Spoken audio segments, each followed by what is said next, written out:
here in Los Angeles and we're at the beach. I'm moving here permanently. I'm super excited for this new chapter of my life. And if you guys want to see what houses and apartments in Los Angeles look like while I pick out the one that I want to live in, stay tuned. The location of this place is really amazing. Look what you get when you literally just walk out of the apartment. I'm so happy the search is finally over.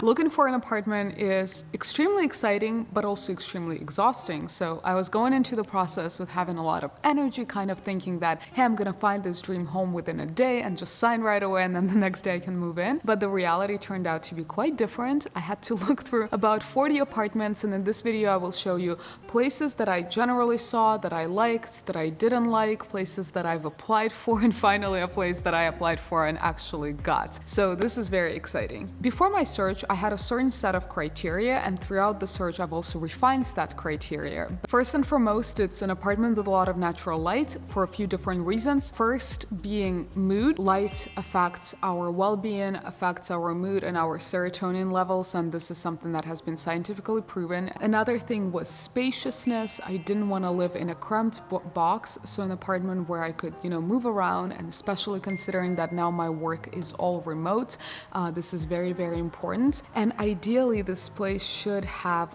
renovated appliances and renovated bathroom. And this also has to do with the fact that for my last 2.5 years in San Francisco, I got really, really tired of old stuff. My stove was from 1940s or so when the building was built. My bathroom was quite outdated, and I just wanted something new and refreshed, even if the building itself is Victorian. And I was looking for a safe and nice neighborhood, something walkable, but also something not completely built up. And so my search started with kind of those criteria, and some of them got refined throughout. I was looking at a lot of different neighborhoods, narrowing in at neighborhoods near the water primarily. So neighborhoods like Santa Monica, like Venice Beach, then Marina Del Rey and Playa Vista. So my first weekend I was focusing just in that area.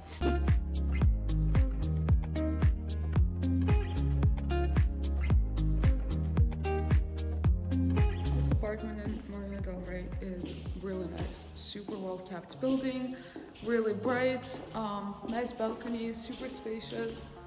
Yeah, nice view too. Look how much light there is. Yeah, this one actually looks like its photos as well, which is nice. For Marina Del Rey, I looked at a lot of buildings there, at about 10, and all of them are newly built, they're fresh, they're all updated. But after seeing a lot of places there, I just realized that the neighborhood itself kind of feels like a retirement community. It's nice, it's very safe, it's very clean, but there is absolutely no character. And maybe to some people, Marina Del Rey's character is character in and of itself, but I was kind of looking for more authentic vibe, more, hustle and bustle of the city, restaurants, coffee shops, not just building on building on building on building. I don't want to, get out and just feel like I'm in this absolutely constructed and manufactured city. And that's kind of how Marina Del Rey felt to me. Generally, the prices in Marina Del Rey were actually not as expensive in Santa Monica, and you kind of did get a little more for your buck, but completely moved away from Marina Del Rey very early on.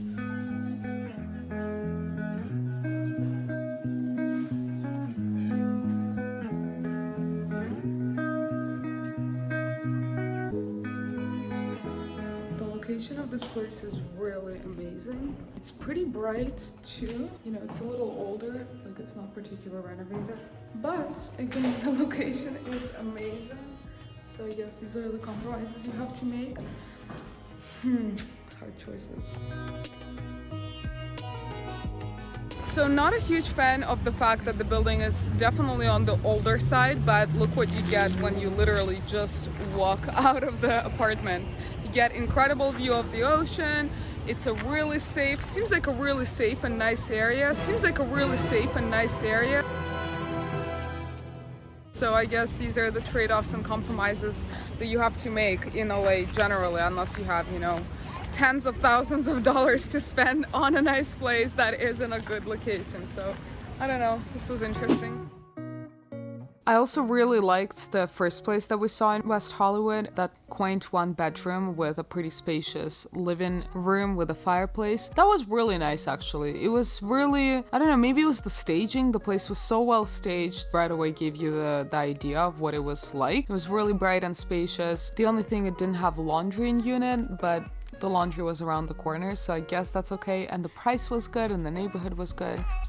The apartment on Kings Road, that very nicely staged apartment, was the first place that we saw in West Hollywood, Beverly Hills. And you know, after kind of realizing that everything near the water was very expensive, but very questionably nice, I'm sure you can find a fantastic place there, but you probably have to search for a lot longer and really look for a deal to pop in the market. I've decided to expand my search in Beverly Hills and West Hollywood more to realize that, wow, the selection there was so much bigger, and what you got for your money was so much more. Places are a lot more spacious, that they have a lot more imagination when it comes to its layout. You can find 2-bedroom apartments for the same price I was finding 1-bedroom apartments in Santa Monica area, and so I've expanded my search in Beverly Hills and WeHo significantly more. Overall, I was looking for a place for myself and my boyfriend, but we had an opportunity to potentially move in with roommates. And actually, it's funny because we started much more thinking about potentially finding a roommate after we were quite disappointed with our search near the water, because again, you either live right on the water but your place is really okay, or you live like 10 blocks away, 12 blocks away, and you get a nicer place but the area is it's pretty okay. So we thought about roommates, and we've looked at this fantastic, fabulous house. It's really nice.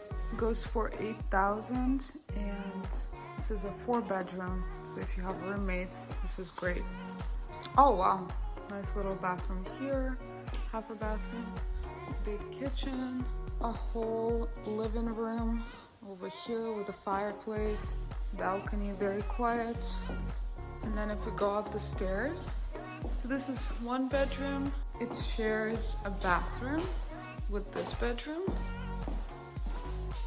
This is the bathroom, big bathroom. This is the room itself. And then if we go downstairs, there's another room downstairs. So this is another room with a closet with its own bathroom. And I believe there is another closet over here. Oh no, never mind, this is the garage. But yeah, this is the entrance to the house. That place was phenomenal. It was so nice. It was completely newly renovated. I really liked it, but then we kind of moved away from the idea to live with roommates. But I loved that place. It was so nice. The neighborhood, the finishings, the space, the layout, everything was great. In Beverly Hills, West Los Angeles, is West Los Angeles a neighborhood? I guess like Brentwood, there is a lot of Victorians. And coming from San Francisco, I have a special place in my heart for Victorians. I do actually really love the architecture. I like the vibe. It's very unique. And I saw a lot of Victorians, and some of them I liked, some of them I didn't like so much. But what I didn't really like about the Victorians is that the bathroom was primarily unrenovated. And you know, as much as I like Victorian charm, I was kind of really yearning for something a little more updated. So despite the fact that there were a lot of great Victorian options, I decided to pass on them. Pretty much after seeing a lot of places in Beverly Hills and WeHo, I've realized that, hey, for less than $4,000, which was usually the price of a 1-bedroom apartment near the water, I can find a 2-bedroom apartment, sometimes with 2 or 2.5 baths. So that pretty much became my search criteria. And I was like, wow, I can turn 1 bedroom into an office. And overall, you know, if you do work from home, especially during the pandemic, I've realized how important it is to feel like you do have a decent amount of space. Otherwise, you just kind of feel cramped and somewhat feel depressed at some point. And I thought that it was fantastic that we can find a 2-bedroom for the price of a 1-bedroom near the water. There was 3 places in total that I really liked, and 2 of them actually rejected me, but the 2 was this one nice, really nice 2-bedroom, 2-bath. It was a condo. It was rented out by the owner as opposed to a building, like a property management company. Unfortunately, I didn't get that place because someone put in an application earlier, and despite the fact that we were kind of on par with their application, they decided to give the place away to an earlier applicant. And the same thing happened to this other amazing place, which had extremely amazing vaulted ceilings. It was nice and bright. There were some downsides with respect to the busyness of the street. It was on a pretty like busy main street, so when you walk out, it's very noisy because a lot of cars pass through. Another actually criteria that I've developed is something I wanted to be conscientious of, but the apartment itself was very quiet. And then another downside was that for the same price, you kind of got like less nicer finishings. One of the most important ones for me were windows. Because the apartment was on a busy street, actually from both sides of the apartment building there was construction going on. The windows were single pane as opposed to double pane, and I was a little worried about the noise.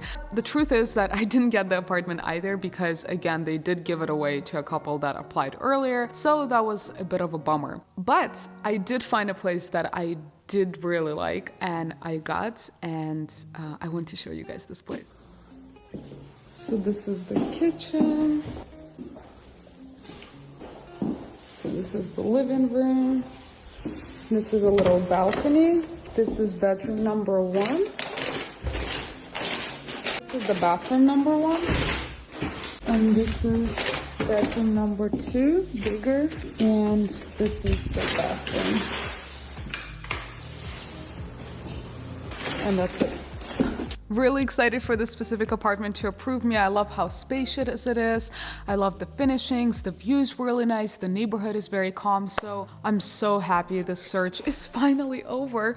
I can now move into Los Angeles, move into this apartment, call it home. I think it's gonna be great. And yeah, I'm very happy that I finally found a place. What do you guys think about all the apartments that I've seen? I'm really curious to hear your thoughts. Leave them in the comment section down below. But yes, I'm really excited for this new adventure, really excited for Los Angeles, and I'm sure, you know, I'll decorate this place nicely and I'll show you guys what it looks like when it's done. Thank you for watching this video. Give this video a like, don't forget, and if you're not subscribed to this channel yet, consider subscribing, and I'll see you next time.